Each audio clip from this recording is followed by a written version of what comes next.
All right, thanks, Joe. Well, the Drug Education Council's annual luncheon happening this Monday at noon. It's to raise awareness and vital funding to support the work they do. The Drug Education Council hosts this luncheon where hundreds of guests celebrate recovery and treatment. Here today to tell us more about the luncheon and what they do for the upcoming event is Drug Education Council Executive Director Virginia Guy and Baldwin County Sheriff Anthony Lowry. Thank you guys for being here this morning. Thank you for having us. Absolutely. This year's keynote speaker for the luncheon is ESPN's Lauren Sisler. A powerful message. Right. She has a very powerful message of how drugs have impacted her family.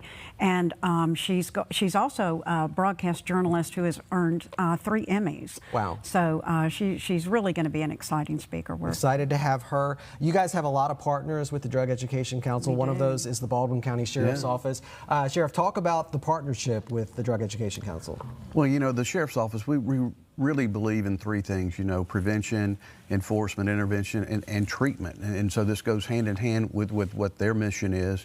And so we're proud to be partners. We've been partners for a few years on these things. And I think we're really making a difference, particularly when it comes to our youth.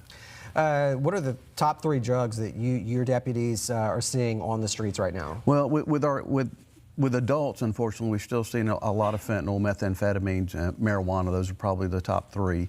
With our young, you know, typically you find more marijuana, you find more prescription pills. Unfortunately, we find a lot of vapes, Lee, that have THC and God knows what in them, you know, and those are huge concerns for law enforcement.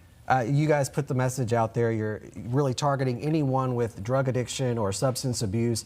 In terms of students, what are the challenges reaching the students, and what are you guys doing different to reach the most that you can? Right.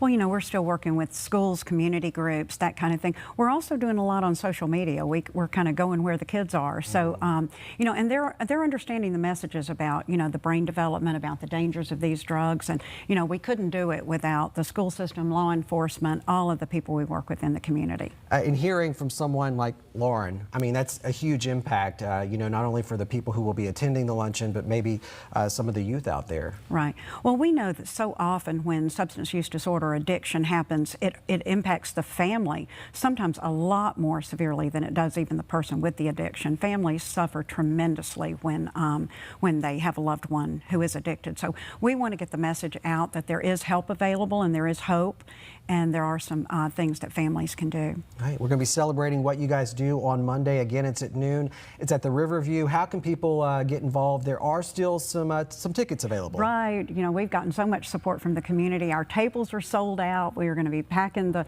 Riverview Ballroom, but we do have some individual tickets available. So if anybody wants to, you know, come and join us, please call the office and we'll be glad to get you a ticket. All right, we're going to have all this on our website. We'll also have somebody at the event to cover it and hear Lauren's message. Excited about that. Thank you guys again for being here this morning. Thank you so much. Thank you, Lee. Chelsea?